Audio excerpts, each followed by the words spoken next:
प्रिय दर्शकों, नमस्कार। एक बार फिर से उपस्थित हूँ आप सबके सामने विश्लेषण जन्म कुंडली का इस कार्यक्रम के अंतर्गत। आज जो आपके सामने कुंडली लेकर के आया हूँ, ये कुंडली आई है मेरे पास सूरत, गुजरात से। शुरू करते हैं आज का कार्यक्रम। कहीं नहीं जाना है, बिल्कुल बन के रहिएगा। सबसे पहले इनकी कुंडली के पंचांग से आपका परिचय करा देता हूँ। जरा ध्यान से देखें तो कुंडली में मार्गशीर्ष माह में जन्म हुआ है जातक का जन्म मार्गशीर्ष माह में हुआ है। अभी ये मार्गशीर्ष माह ही चल रहा है। मासानाम मार्गशीर्षोहम, भगवान ने विभूति योग के वर्णन में यही बात कही है गीता जी में, जहां मैं वृक्षों में पीपल, धातु नाम अस्मि कांचनम, धातुओं में सोना हूं, यज्ञ में जप यज्ञ हूं, और माहों में मार्गशीर्ष माह हूं, है ना। इसे ऐसा तो यहाँ व्यक्ति का जन्म मार्गशीर्ष माह में हुआ है। ऐसे जो लोग जन्मे होते हैं मार्गशीर्ष माह में, वो थोड़े कभी कभी, मैंने बात कही है, थोड़े बहुत हठ धर्मिता का परिचय अपने जीवन में देते हैं। शठ बुद्धि भी कभी कभी उनकी देखने में आ जाती है। दक्षिणायन में होते हैं इस समय सूर्य, इस वजह से शनि मंगल राहु केतु का प्रभाव जीवन में रहता है। और कुंडली में भी शनि लग्न में बैठे हैं नीच राशि में, जिनका नीच भंग परिवर्तन के कारण और दृष्टि के कारण हो रहा है। मंगल और शनि केंद्र में, राहु और केतु केंद्र में। सप्तम भाव में अकेले शुक्र बैठे हैं, जिन पे गुरु और शनि का प्रभाव है। इसका अर्थ होगा कि यहाँ पे क्या स्थिति देखने को मिल रही है कि कुंडली के केंद्र में ही शनि भी हैं, मंगल भी हैं, राहु भी हैं और केतु भी हैं। अब एक सिद्धांत यहाँ लागू होगा कि कुंडली के केंद्र में शनि मंगल राहु केतु हैं तो व्यक्ति को अपने जीवन को काफी संजीदगी से बिताने की कोशिश करनी होगी, अन्यथा यहाँ कई बार व्यक्ति जीवन में उदाहरण बन जाता है। मतलब उसके जीवन में ऐसी घटनाएं होती रहती हैं जिसके कारण उसका जीवन दूसरों के लिए उदाहरण बन जाता है। हेमंत ऋतु शुक्ल पक्ष की तृतीया तिथि के चंद्रमा, व्यक्ति प्राइवेट नौकरी करेगा या फिर अपना स्वतंत्र व्यापार करेगा। जन्म कुंडली में नक्षत्र जो है वो पूर्वाषाढ़ा का है। ऐसे लोग जो पूर्वाषाढ़ा नक्षत्र में जन्मे होते हैं उनको वरुण देवता की पूजा करनी चाहिए। ओम अद्भ्यो नमः, इस मंत्र का जप करना चाहिए। घर में कमल की क्यारी, कमल के पौधे निश्चित रूप से लगाने चाहिए। दान पुण्य करना चाहिए। एकादशी का व्रत वक्त के हिसाब से निश्चित रूप से करना चाहिए। जल की बर्बादी बिल्कुल भी ना करें। सूर्य को साष्टांग प्रणाम करें। पीपल के पौधे या वृक्ष की जड़ साफ करें और कभी कभी उसमें दूध से सिंचन कर दें, ऐसा करना चाहिए।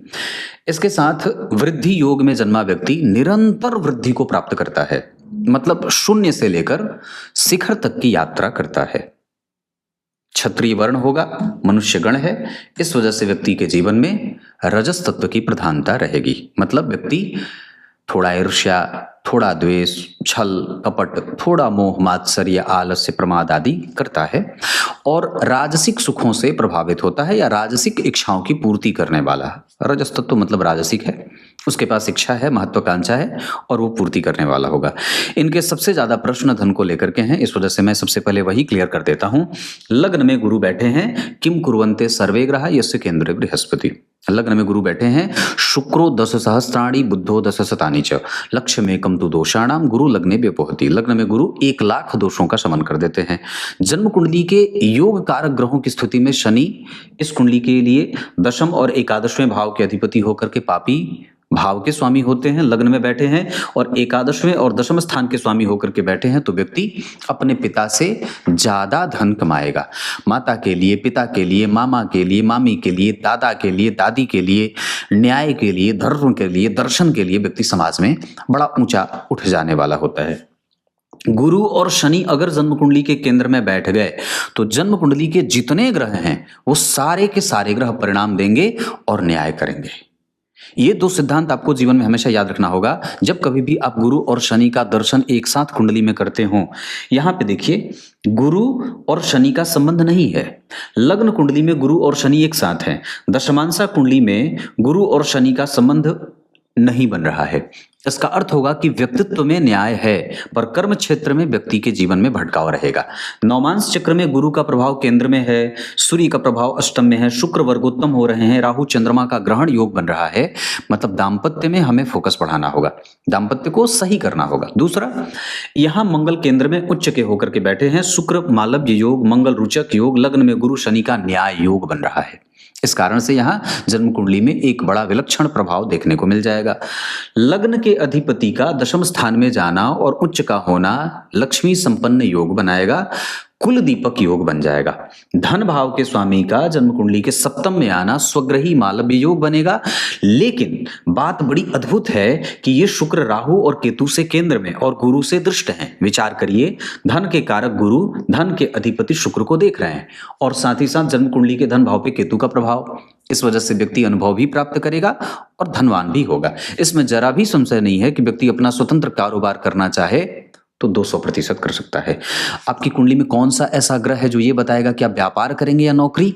तो उसके लिए आपको चंद्रमा को देखना होगा और फिर उसके बाद जन्म कुंडली के द्वितीय भाव को देखना होगा। द्वितीय बलवान है तो आप स्वतंत्र व्यवसाय करें। हालांकि यहाँ पे आपकी कुंडली में प्राइवेट सेक्टर की नौकरी के भी योग लगेंगे। पराक्रम भाव के स्वामी का अष्टम भाव में जाना वृश्चिक राशि में वात पित्त कफ से संबंधित समस्या देते हैं और तर्क बल को कमजोर करते हैं। लेकिन एक अच्छी बात यह होगी कि यहाँ सूर्य और बुध बैठ करके व्यक्ति के जीवन में हर एक छोटी से छोटी और बड़ी से बड़ी बात पे दिमाग लगाने वाला होता है। उसका तर्क बल अच्छा होता है, उसका कैलकुलेशन अच्छा होता है। शेयर बाजार, बैंकिंग, फाइनेंस, इन सभी विषयों को बहुत गंभीरता से समझने वाला होता है। 2 रुपए लगा करके 20 रुपए कमाने की नियत बुद्धि रखने वाला होता है। बुध की दशा में भी व्यक्ति बहुत ऊंचाई को प्राप्त करने वाला होता है। तर्क बहुत अच्छा होता है, ससुराल से संबंध बड़े अच्छे होते हैं, दादा दादी के लिए बड़ा ही सुखी होता है, उनको सुख देने वाला होता है। मामा और मामी के साथ भी संबंधों को नई ऊंचाइयां देने वाला होता है। समाज का प्रत्येक वर्ग उसे आदरणीय मानता है और बहुत रिसर्चर माइंडसेट का होता है, रिसर्च करने वाला होता है, ज्ञानी होता है, तर्क बहुत मजबूत होता है। चतुर्थ भाव के स्वामी का नवम भाव में बैठना माता और पिता की सेवा करेगा। चतुर्थ भाव में राहु कभी खराब नहीं होते। केंद्र त्रिकोण गो राहु स्थितः शतोशतः, केंद्र और त्रिकोण के राहु बड़े अच्छे होते हैं। जबकि इस राहु का प्रभाव गुरु और शुक्र से केंद्र में होने के कारण 2 तरफा कमजोरी और 2 तरफा मजबूती भी मिलेगी, क्योंकि ये शुक्र भी राहु और केतु के केंद्र में है, ये गुरु भी राहु और केतु के केंद्र में है। ये गुरु जो जन्म कुंडली के नवम भाव के स्वामी होते हैं, नवम भाव के स्वामी पे जन्म कुंडली के लग्नेश का संबंध बन रहा है। इस वजह से जन्म कुंडली में व्यक्तित्व में ही धर्म समाहित होगा, ऊंचाइयां समाहित होंगी, तर्क है, ज्ञान है, पराकाष्ठा है, मजबूती है, एनर्जी है, निर्णय सही है, दाम्पत्य अच्छा। यहां पे थोड़ी कमजोरी दिख रही है, पर वैसे लग्न कुंडली बहुत अच्छी बन रही है। पंचम भाव के स्वामी का अष्टम भाव में जाना तृतीय भाव के स्वामी के साथ, ये कई बार दाम्पत्य में तो संबंध अच्छे हो जाएं, पर संतान के सुख में कभी कभी मतभेद दिख जाता है। ये विलंब से संतति मिलती है। पर व्यक्ति पूर्व काल में भी बड़ा धनवान था, पूर्व में भी उसने धन अच्छा इकट्ठा किया था और इस जन्म में भी वो अपने पीछे संपत्ति छोड़ के जाएगा। पंचमेश का जन्म कुंडली के अष्टम भाव में जाना, पंचम भाव के अधिपति सूर्य के ऊपर राहु की दृष्टि और पंचम भाव पर गुरु का प्रभाव कुंडली को बहुत बलवान बना देता है। छठवें भाव के स्वामी का अष्टम भाव में जाना बुध के कारण विपरीत राजयोग बनेगा। नवांश चक्र में वो बुध जन्म कुंडली में वृश्चिक राशि में यहां बैठे हैं, यहां जाकर के सिंह राशि में जा रहे हैं। बुध की दशा में धन, मान, पद, प्रतिष्ठा, लाभा लाभ के कई सारे योग बना देते हैं।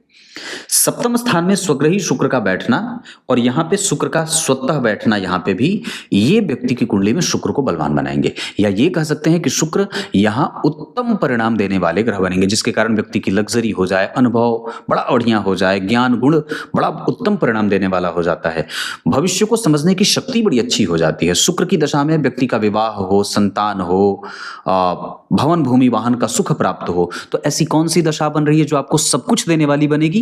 तो वो आपकी कुंडली के शुक्र की दशा बन रही है। अष्टम भाव के स्वामी का नवम भाव दशम स्थान में बैठकर चतुर्थ स्थान को देखना, लग्नेश हैं, उच्च के बैठे हैं, इस वजह से पापी नहीं होंगे। अगर ये इधर उधर कहीं बैठ जाते तो पापी हो जाते, लेकिन यहाँ दशम स्थान में बैठे हैं, बलवान है, अपने मित्र केतु के साथ बैठे हैं, तो जीवन में संघर्षों को समाप्त करेंगे, रिसर्च को आगे बढ़ाएंगे, वायुयान हो जाए, इंजीनियरिंग हो जाए, खाद्यान्न का क्षेत्र हो जाए, खनन का क्षेत्र हो जाए, भूमि नापने का संबंध हो जाए, बैंकिंग हो जाए, मैनेजमेंट हो जाए, शेयर बाजार हो जाए, कीटनाशक हो जाए, ये सारे क्षेत्र जन्म कुंडली में बनेंगे। नवम स्थान के अधिपति का लग्न में होना शनि के साथ व्यक्ति धर्म और न्याय को समझने वाला होगा, दर्शन बड़ा ऊंचा रहेगा, परोपकार करने वाला होगा, पुराणों का अध्ययन करने वाला होगा, कानून का विशेषज्ञ होगा, अर्थ को समझने वाला होगा। दशम स्थान के अधिपति के साथ एकादशवें भाव के स्वामी होकर के शनि लग्न में बैठे हैं, व्यक्ति के पास काम सदैव रहे। अब बहुत गहरी बात बताता हूं, काम, धर्म, अर्थ, काम और मोक्ष, बहुत विचार करें तो ये धर्म, अर्थ, काम, मोक्ष जब चारों को जोड़ते हैं तो चारों की एक परिभाषा निकलती है पुरुषार्थ चतुष्टय। और ये सब भगवान है, ये सब भगवान है। धर्म भगवान सिखाते हैं, ईश्वर से जुड़ना ही धर्म है। अर्थ क्या है? जहां किसी भी प्रकार का अनर्थ ना हो, वो अर्थ जो किसी भी प्रकार से आपसे अनर्थ ना करवाए, और वो अर्थ जिसका सही अर्थ में अर्थ हो, वही अर्थ है। तो धन कमाना, सही जगह पे धन लगाना। अगर धन आया और गलत जगह पे गया, इसका अर्थ है कि वो अर्थ सही नहीं है। काम वही जो सच्चे अर्थ में आपको शांति दे, काम वो नहीं जो आपको आपकी भूख और बढ़ाए। विचार करें, काम वो नहीं जो आपकी कामनाओं की और भी ज्यादा आपके अंदर एकदम आग जलाती रहे। काम वही जहां पे जाकर के सारे काम समाप्त हो जाएं। मोक्ष वही जहां बिल्कुल ही एकदम कोई इच्छा ना हो, ना इच्छा जिसमें किसी भी प्रकार से। तो ये सब भगवान में है, सारी चीजें भगवान में ही दिखती हैं। धर्म भगवान से, भगवान के लिए। अर्थ भगवान से और भगवान पर या भगवान के लिए आपने अर्थ कमाया और फिर भगवान में लगाया, वही सच्चा अर्थ है और वही धन वास्तविक धन है। काम वही जहां आप अपनी कामनाओं को किससे जोड़ रहे हैं, किसी विषय के लिए, किसी वस्तु के लिए, किसी व्यक्ति के लिए, किसी चीज के लिए जोड़ रहे हैं। जबकि आपको बहुत अच्छे से जानना होगा कि वस्तुतः काम वही है जहां काम का कोई आवेग न रहे। और मोक्ष जब आप संपूर्ण हो जाते हैं तो आपको मोक्ष की प्राप्ति हो जाती है। ये मैं यहां क्यों बता रहा हूं? क्योंकि इस व्यक्ति के बहुत सारे प्रश्न अर्थ को लेकर के थे और बहुत सारे प्रश्न इस विषय को लेकर के थे कि अरबपति बनूंगा कि नहीं बनूंगा। पर एक भी प्रश्न ऐसा नहीं था कि इन अरबों का खर्च कहां होगा। ये अरब कमाने में कितना बंधूंगा मैं, दुनिया से, समाज से, लोगों से, रिश्तों से कितना बंधूंगा। ये अरबपति बनना मुझे समाज में जोड़ेगा, समाज में डुबाएगा, या फिर समाज में या रिश्तेदारी से मुक्त करेगा। विचार करें, अगर ये अरब बन जाए तो वो अरब आपको क्या करता है? ये आपको मुक्त कर रहा है या फिर आपको बांध रहा है? तो इस बात को समझना होगा कि ये अरबपति बनना बड़ा सरल है। ये समाज आपको अरबपति यूं बना देगा, परिस्थिति ऐसी ऐसी खड़ी हो जाएंगी कि आपको अरबपति बनना ही पड़ेगा। पर वस्तुतः उसे शांति मिल रही है या फिर आप मतभेद में जा रहे हैं। अब यहां से आगे बढ़ते हैं। तो मूलतः मैंने इस बात पे फोकस आपका बता दिया।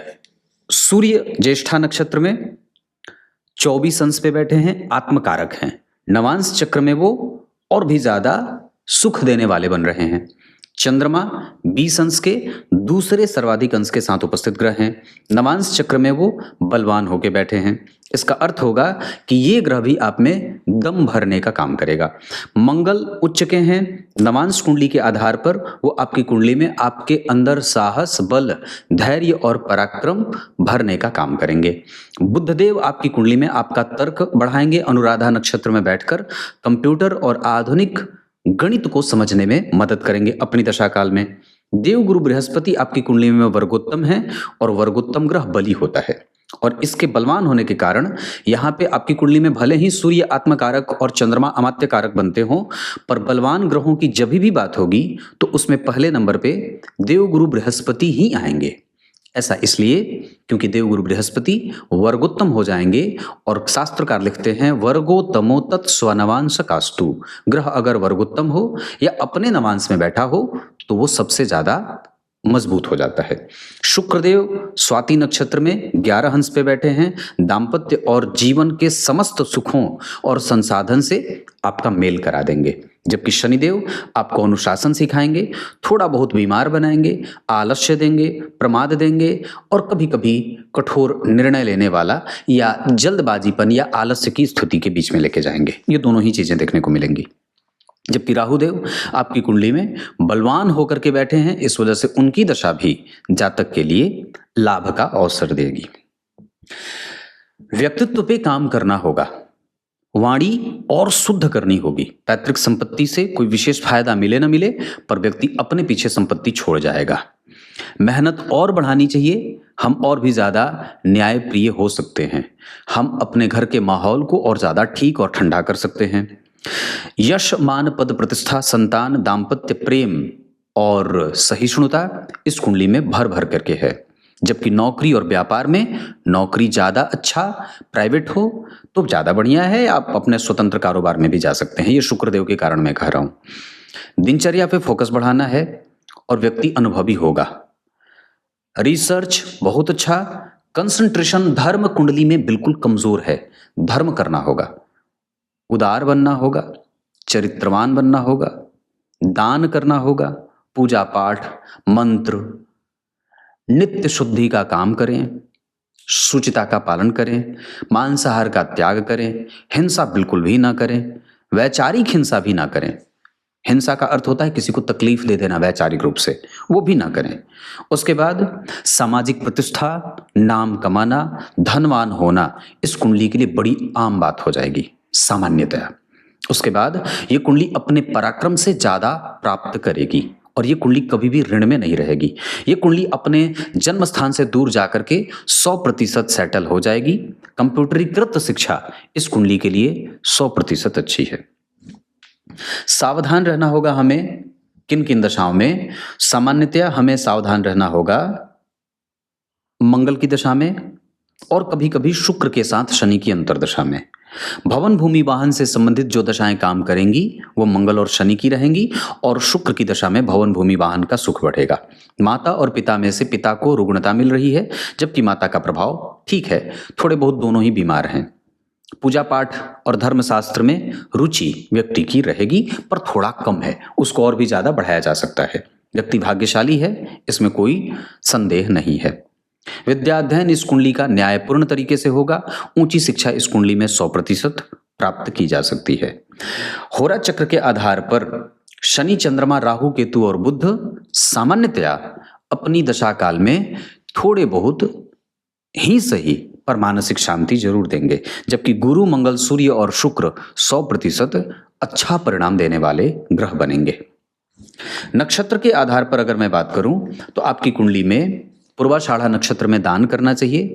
अश्विनी, भरणी, श्रवण, स्वाति, अनुराधा और पुष्य ये नक्षत्र किसी भी कार्य को करने के लिए अच्छे रहेंगे। मित्रता सिंह और धनु वालों से अच्छी रहेगी। शत्रुता मकर, मिथुन और तुला वालों से भारी पड़ जाएगी। धन कमाने के लिए आपकी कुंडली दक्षिण और पूर्व दिशा में, विवाह पूर्व दिशा में, भवन जिसमें आप निवास कर सकते हैं वो रहेगा उत्तर दिशा में। भवन निवास करना अच्छा रहेगा, उत्तर दिशा के जिसकी दुकान मतलब मकान का फ्रंट खुलता हो। इतनी सारी चीजें हैं। मारक इस कुंडली में, वैसे तो सामान्यतः इस कुंडली में कोई भी ग्रह प्रधान मारक नहीं बनेगा, पर सामान्यतः शुक्र जो शनि और मंगल के संपर्क में आ रहे हैं वो अपनी दशा काल में मारक ग्रह की भूमिका में आ जाएंगे। क्लियर है? नवांश चक्र इस कुंडली का लग्नेश चतुर्थ स्थान में राहु के साथ है। शुक्र यहाँ बलवान और गुरु यहाँ ठीक है। बुध और शनि का प्रभाव व्यक्ति विवाह बचाने की पूरी कोशिश करेगा। विवाह में लॉन्जिविटी रहेगी। विवाह अगर करना हो तुला राशि तुला लग्न, धनु राशि धनु लग्न की जातिकाओं से विवाह हो सकता है। विवाह की दिशा मैंने पूरा बता रखा है। दशमांशा चक्र में गुरु का यहाँ बैठना, शुक्र का यहाँ बैठना ये नौकरी की स्थिति पैदा करता है। व्यापार को भी सामान्य दिखा रहा है, पर बुध और चंद्रमा का जो प्रभाव है वो प्राइवेट नौकरी और व्यापार को दर्शा रहा है। क्लियर है? कुछ इसी तरीके से आज के इस कुंडली विश्लेषण के कार्यक्रम का समापन करते हैं। तब तक के लिए बहुत बहुत नमस्कार।